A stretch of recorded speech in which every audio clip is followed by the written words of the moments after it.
So I'm working from home.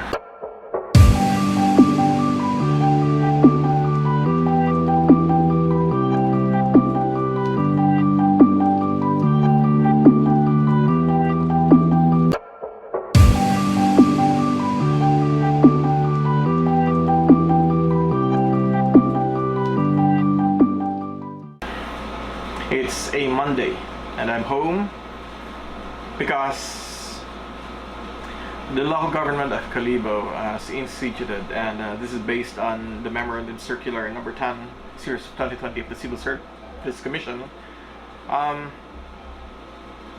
Basically, all the permanent personnel are given a 4-day work week. That 1-day work week will be done inside the home. And yes, it should be working. There are guidelines in what you can do while you're working at home, and it is stated here. I'm reading actually here on the Civil Service Commission's Memorandum Circular. But all the members, all the permanent personnel of the MDRMO are on a 4-day work week.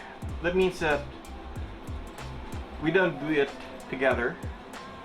I'm at home, but my deputy, which is Kimski, is at the office, and she's the one in charge. So she also has the 4-day work week. I think her schedule is on Friday, so that means that we're just balancing everything. It's to prevent infection, just in the worst case scenario. And of course, I'll switch to Aklanon para maintindihan. Para sa tanan nga taga Kalibo, if you're transacting business in our municipal hall, again, English naman to. Kung may ginalakad ka mo sa munisipyo, try to get there at between 9 to 4 because doon the work schedule nga gin-implement. So it's 9 to 4, and I'm not sure if it's the new normal. We still have to wait for the Civil Service Commission to come up with the guidelines for new normal. But again, we're still in the whole of the Philippines still on the community quarantine mode. You have the ECQ, the GCQ, the MGCQ, the modified ECQ. Aklan, let's link it. Let's flash it here. Aklan is part of the, which is Kalibo, right here, is on the low risk community quarantine. So just flash it there.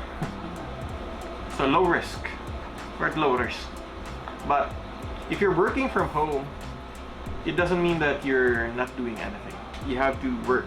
So based on the guidelines, we have 1, research, flash. Policy formulation, review, amendment, that's a heavy one.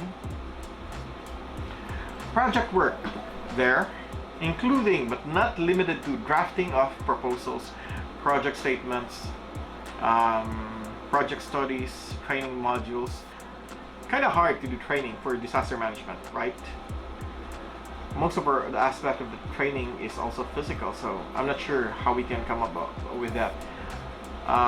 But if it's just policy making or orientation seminars without the physical stuff, I can do that in a webinar. I can do that on YouTube Live or YouTube Go. So that'll be easy. But for some of the training that involve physical stuff like emergency medical service, you can't do that without an assessor, a trainer looking over your shoulder.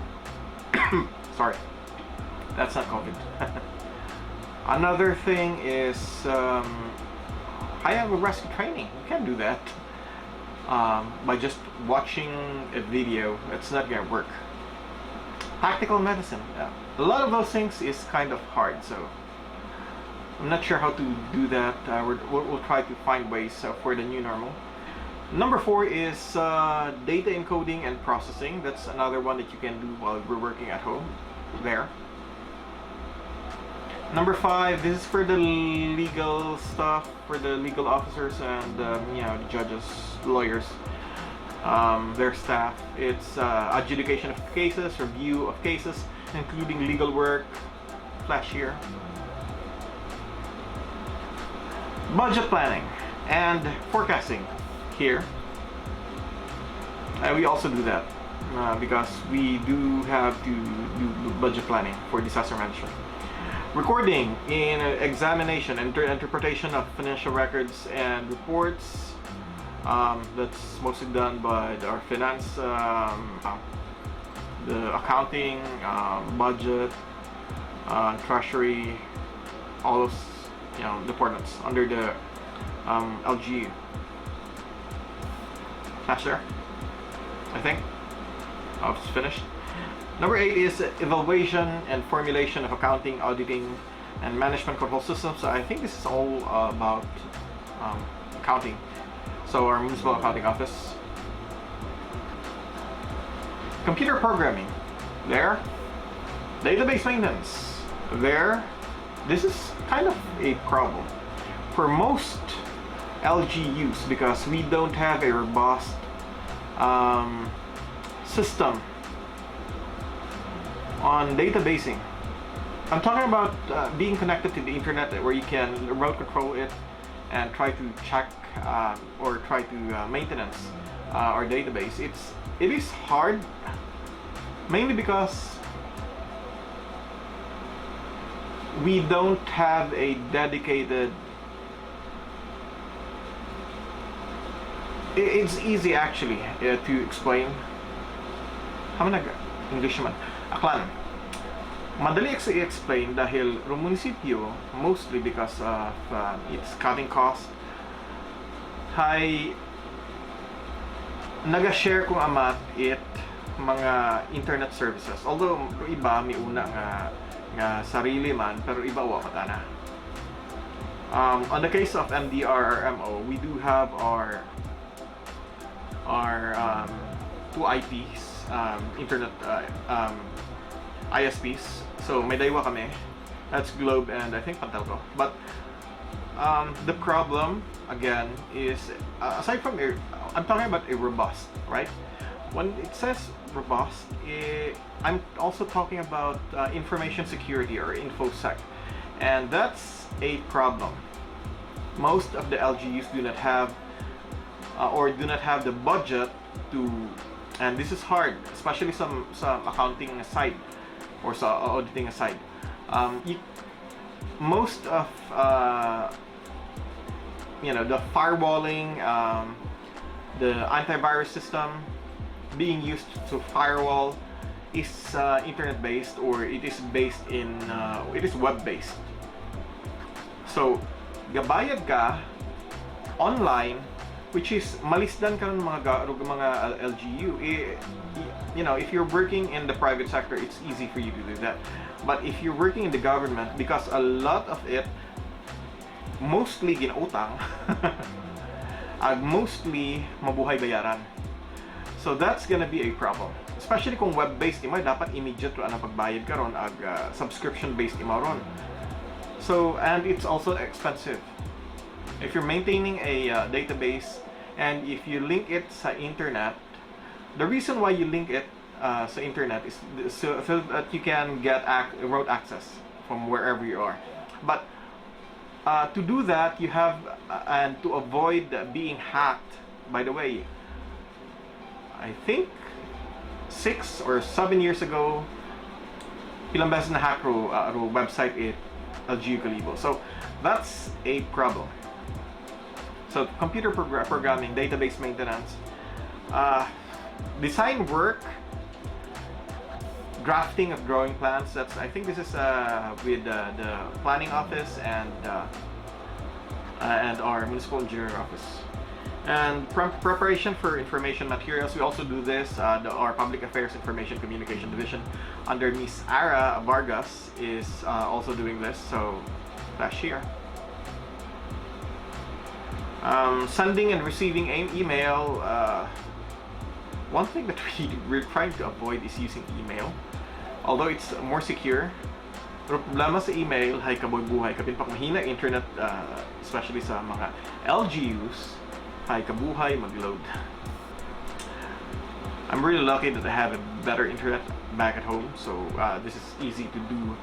Even if I go on Zoom, or I use teleconferencing, other types of teleconferencing methods, it's easy to do that if you're, if you have a good internet. And then HR tasks, which I don't, computation, leave credits, preparation of payroll.